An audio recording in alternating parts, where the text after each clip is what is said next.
Welcome to the video, arm wrestling fans.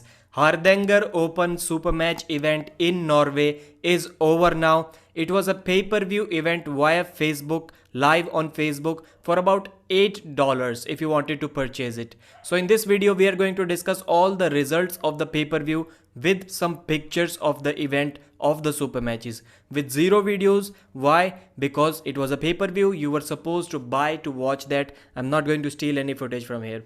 So the first match was between Sondre Brekke from Norway versus Kristaps Blumanis from Latvia. Kristaps won that match comfortably 3-0. Second match, Zilan Mercan from Sweden versus Adelina Busthian from Norway.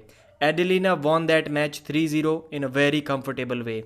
Next match was Nisa Camadan from Turkey versus Sandra Rødland from Norway. Sandra lost that match to Nisa from Turkey. Next match was a left-handed super match between the same athletes as we discussed previously. Zilan Mercan versus Adelina Busthian. And Adelina won this match also very comfortably 3-0. Next match, the one I was most excited for. Frode Hogland from Norway versus Niyazi from Turkey. My prediction going into this match, we'll talk about my prediction later on. Engin Terzi was very confident that Niyazi, even after a 11-year break and despite being 51 years old, is still going to beat Frode Hogland and shock the world. Did that happen? Yes, it did. It went exactly as Engin told us that it is going to go. So my prediction going into this match was Niyazi winning the first two matches, first two rounds, then Frode Hogland able to tire him out, gas him out, and then put the brakes on and win the next three rounds. So the first round, Frode Hogland elbow fouled twice. Niyazi was top rolling him very comfortably. He was taking Frode Hogland's wrist like it was nothing. So two fouls, winner Niyazi. Second match, Niyazi was able to top roll Frode again. It was a slip in a losing position, 2-0 Niyazi. So then I thought that Frode will be able to put the brakes on. When the round started, Frode was able to put the brakes on in a flopped broken back wrist. Still he was able to bring him to this point. And then Frode elbow fouled trying to slip. Or to me it looked like Niyazi was pushing him off the back of the pad and he was successful in doing that. So it was a foul. Again it restarted.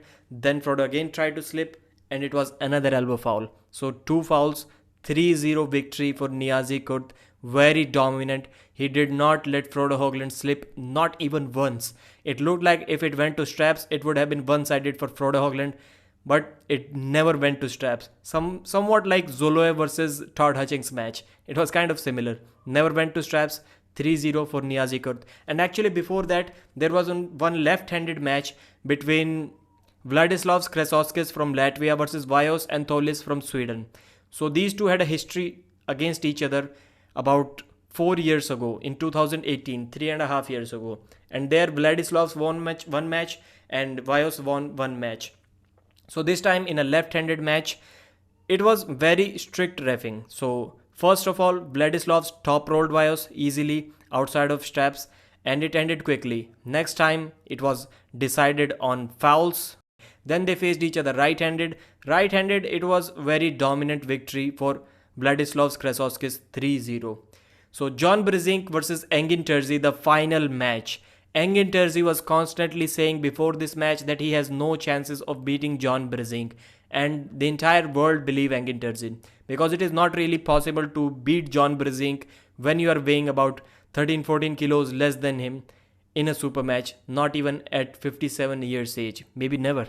Maybe no one weighing 90 kilos will be able to beat John Brzenk even when he's 70 years old. So they were very friendly with each other. Engin Terzi was able to slip comfortably against John Brzenk, which was still good.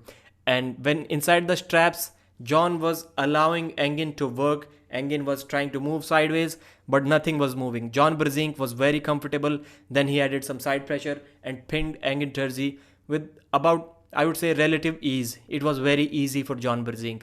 Round 2, when the buckle was on John Brzenk's hand, Engin Terzi was applying good pressure. It looked like John Brzenk was showing some need to work in that match because John's wrist was slightly busted back and he was kind of waiting there patiently for Engin to tire out. Then he added side pressure and pinned Engin Terzi. His hand was slightly back but his pronation was intact. So the first position that I was telling it was wrong. The position was like that. Slightly broken wrist but pronation was intact.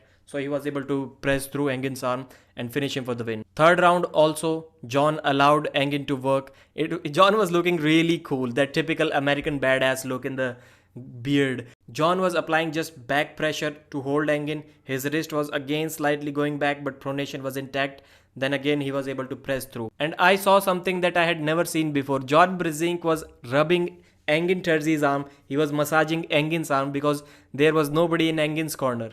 Your opponent is massaging your arm and your opponent happens to be the GOAT of arm wrestling. That was just amazing. It left me with some questions. Like if I were in Engin Terzi or Hadzimurat Zoloev's position, I would be really disappointed and disheartened. Like I lost to the GOAT when the GOAT was about 40-45 years old. I was younger, I was lighter. But when the GOAT is older now at 57 and I'm kind of towards the peak, I still lost to the GOAT. Maybe I start thinking that I will never be able to defeat John Brzenk even when he's 80 years old and I am 60 years old in case of Zoloev and 71 years old in case of Engin Terzi. So it kind of feels disheartening that you may be never able to defeat John Brzenk no matter how old he is. So that was kind of surprising. And now I want to see a match between Engin Terzi and Hadzimurat Zoloev. It will be amazing. Please let me know your thoughts and comments in the comment section. Till then, subscribe to the channel. Bye-bye.